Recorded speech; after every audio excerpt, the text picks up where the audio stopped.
Hello, আসসালামু আলাইকুম। কেমন আছেন সবাই? আশা করি ভালো আছেন, সুস্থ আছেন, সুন্দর আছেন।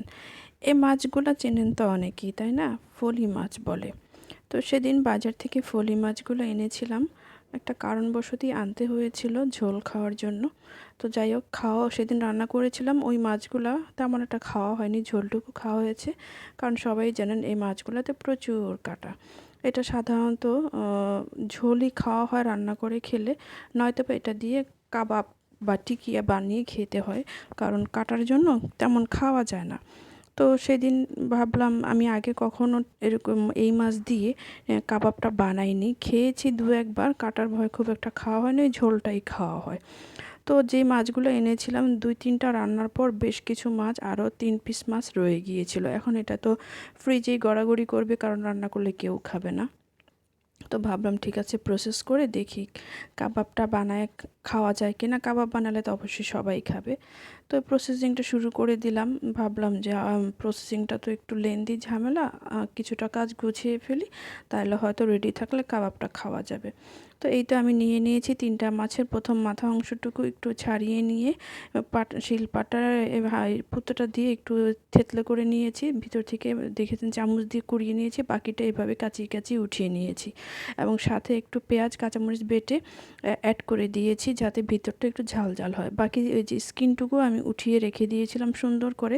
স্কিনে কিন্তু অনেক কাটা অংশ আটকে থাকে, ওটা আপনারা চামচ দিয়ে একটু আঁচড়ে নেবেন, তাহলে কাটাগুলো সরে যাবে।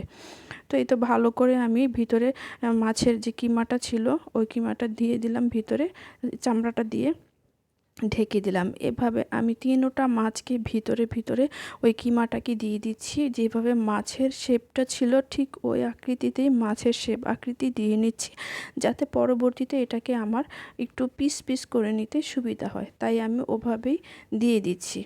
তো এই যে দেখেন, চামড়াটা আরেক পাশে চামড়াটা টেনে এনে মাছের শেপটা দিয়ে আমি ভাঁজ করে দিচ্ছি। এভাবে করে নিচ্ছি। ৩টা মাছকেই আমি এভাবে করে নিয়েছি। আপনারা দেখতে পাচ্ছেন, খেয়াল করবেন, আসলে এই মাছটা এভাবেই বেশি মজা হয়। দেখবেন স্কিনে কিন্তু অনেক কাটা থাকে, আপনারা কাটাগুলো একটু ভালোভাবে পরিষ্কার করে নেবেন, যাতে কাটাগুলো ভালোভাবে পরিষ্কার হয়ে যায়, খেয়াল রাখতে হবে।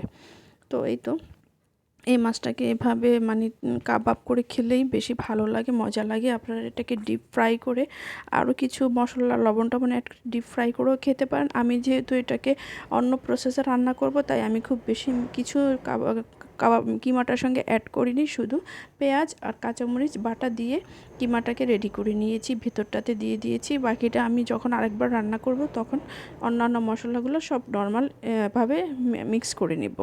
তো এই তো রেডি। দেন এখন আমি এটাকে এভাবেই রেডি করে নিয়ে আমি চলে যাব একটা ফ্রাই প্যানে তেল দিয়ে। ওটাকে আমি একটু এই মাছগুলোকেই আমি আর একটু স্কিনের উপরে একটু হলুদ এবং লবণ মাখিয়ে নিব, যাতে আমরা নর্মালি যে মাছ ভাজি ওরকম করে।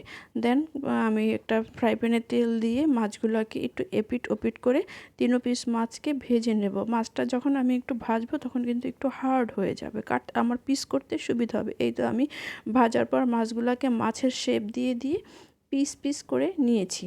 এখন আমি এটাকে নর্মাল ওয়েতে আমরা যেভাবে মাছ ভুনা করি ঠিক সেভাবে মাছ ভুনা করব। সব ধরনের মশলা, আদা বাটা, রসুন বাটা, জিরা সব কিছু দিয়ে, হলুদ মরিচ দিয়ে একটু ভালো করে কষিয়ে আমি একটা টমেটো ছোট ছোট কিউব করে দিয়ে দিয়েছি। টমেটোকেও একটু পানি দিয়ে ভালো করে একটু কষিয়ে নিয়ে দেন আমি মাছের পিসগুলোকে অ্যাড করে দিলাম।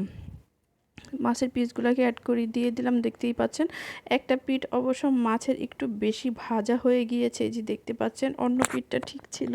তো যাই হোক, আমি আরেকটু মাছগুলোকে ওই মশলাটার সঙ্গে মিক্স করে নিলাম, যাতে একটু মশলাটা ভেতরে যায়। এই তো দেখেন, এখন পরিমাণ মতো আমি পানি দিয়ে দিয়েছি। আমার প্রায় রান্নাটা কমপ্লিট হয়ে গিয়েছে। তো কেমন লাগলো আমার এই কাবাব ভুনাটা, আপনারা ট্রাই করে দেখতে পারেন। ধন্যবাদ সবাইকে, আজকে এই পর্যন্ত।